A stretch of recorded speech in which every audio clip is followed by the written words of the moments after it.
Salam. Ini adalah seri bahasan analisa dan fakta bersama Lisman Sumarjani. Selamat mengikuti.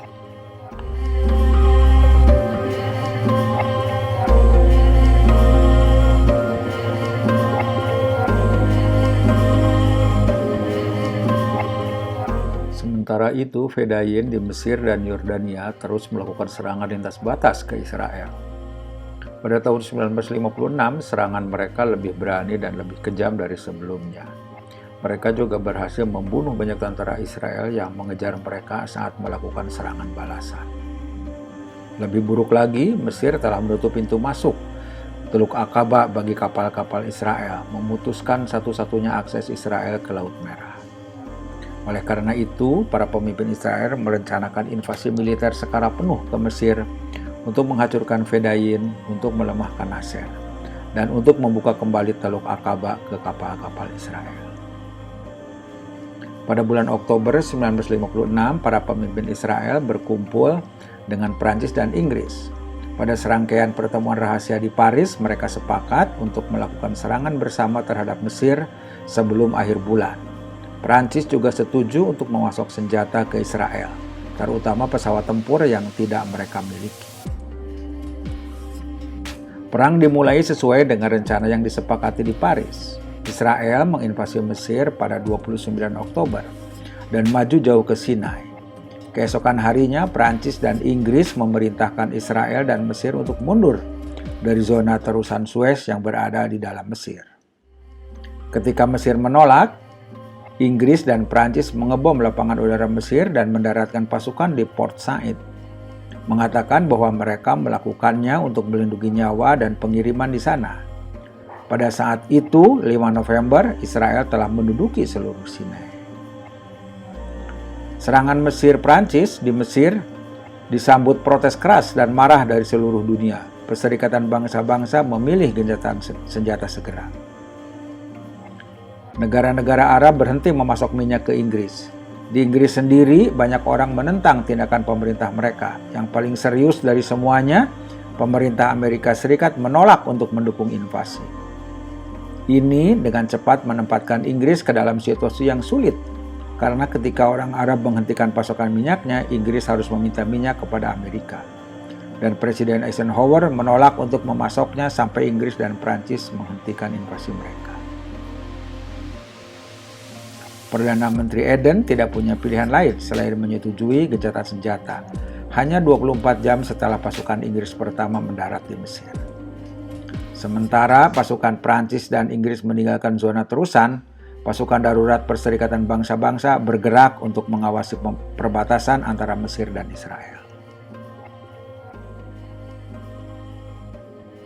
Perang itu membawa hasil penting bagi semua negara yang terlibat. Bagi Israel, perang itu adalah kemenangan. 170 tentara Israel tewas dibandingkan dengan 1.000 orang Mesir tewas. Tentara Israel telah menghancurkan pangkalan Fedayeen, menduduki seluruh Sinai, dan membuka kembali Teluk Aqaba untuk kapal-kapal Israel. Bahkan ketika Israel menarik diri dari Sinai pada tahun 1957, dua wilayah paling sensitif, Gaza dan Sharm el-Sheikh, diambil alih oleh pasukan PBB, memberikan perlindungan kepada Israel dari serangan di masa depan. Perang tersebut merupakan bencana bagi Prancis dan Inggris. Mereka harus meninggalkan Mesir tanpa mencapai satu pun dari tujuan mereka. Mereka gagal menggulingkan Presiden Nasser. Mereka gagal menjaga terusan Suez tetap terbuka, karena Mesir memblokirnya dengan menenggelamkan kapal di tengah terusan. Mereka harus memperkenalkan penjataan bensin sebagai akibat dari larangan Arab atas pasokan minyak mereka. Dalam jangka panjang, perang ini memperkuat negara-negara Arab, meskipun Mesir telah dikalahkan.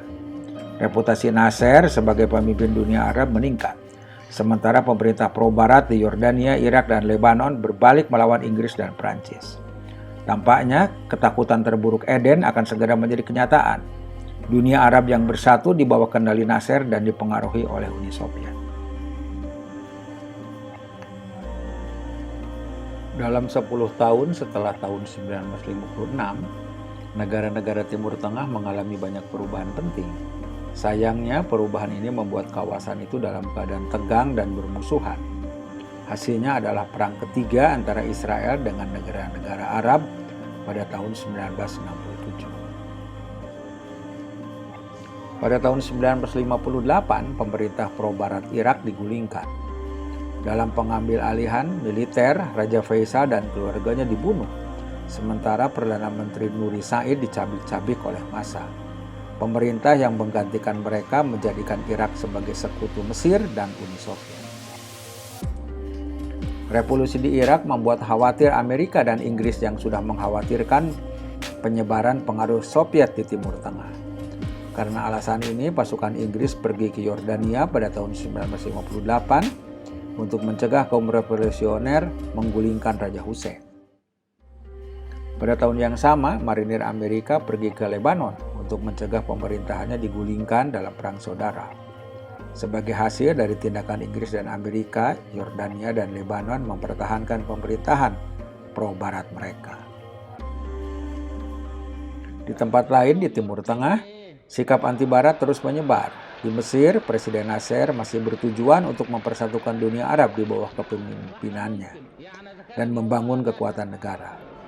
Dari 1956 hingga 1959, ia mendominasi urusan Timur Tengah dan sangat populer di Mesir, di mana ia memberikan tanah kepada para petani, membangun pabrik baru, dan melanjutkan pekerjaan di bendungan Aswan.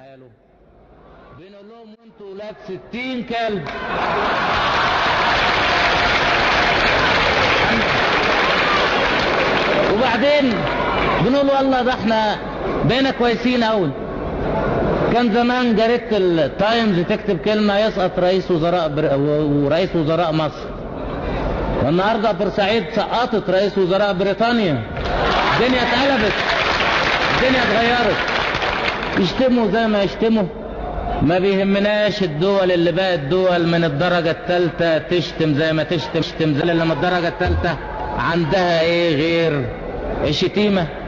وبعدين احنا ما ردناش عليهم الشتيمة في الجرايد، بس بنقول لهم ان احنا بنقدر نشتم اكبر راس عندهم وتاني راس عندهم وتالت راس عندهم ولا يهمنا، ولكن بنبص لهم برثاء وبنبص لهم باحتقار وبنقول ادي خيبة الاستعمار. السنة اللي فاتت كان فرحان، السنة دي بيشتم وبيقول جمال عبد الناصر كذا وكذا والشعب المصري كذا وكذا واليمن كذا وكذا والسلال كذا وكذا. Pada tahun 1958, mimpinya tentang persatuan Arab mengambil langkah lain menuju kenyataan ketika Suriah dan Mesir bergabung bersama dalam Uni Arab Republik. Dimaksudkan untuk menjadi batu pondasi bagi penyatuan semua negara Arab pada akhirnya. Pada awal 1960-an, gerakan menuju dasar persatuan Arab terhenti. Suriah setelah militer mengambil alih pemerintahannya meninggalkan Uni Arab Republik pada tahun 1961 dan mulai bertengkar dengan Mesir dan Irak. Raja Yordania yang pro-Barat bertengkar dengan Suriah dan Mesir. Arab Saudi dan Mesir bertengkar satu sama lain ketika mereka mendukung pihak yang bersaing dalam perang saudara di Yaman. Aljazair berperang dengan Maroko dan Maroko berselisih dengan Tunisia. Tahun 1960-an menjadi masa perselisihan dan perpecahan di dunia Arab.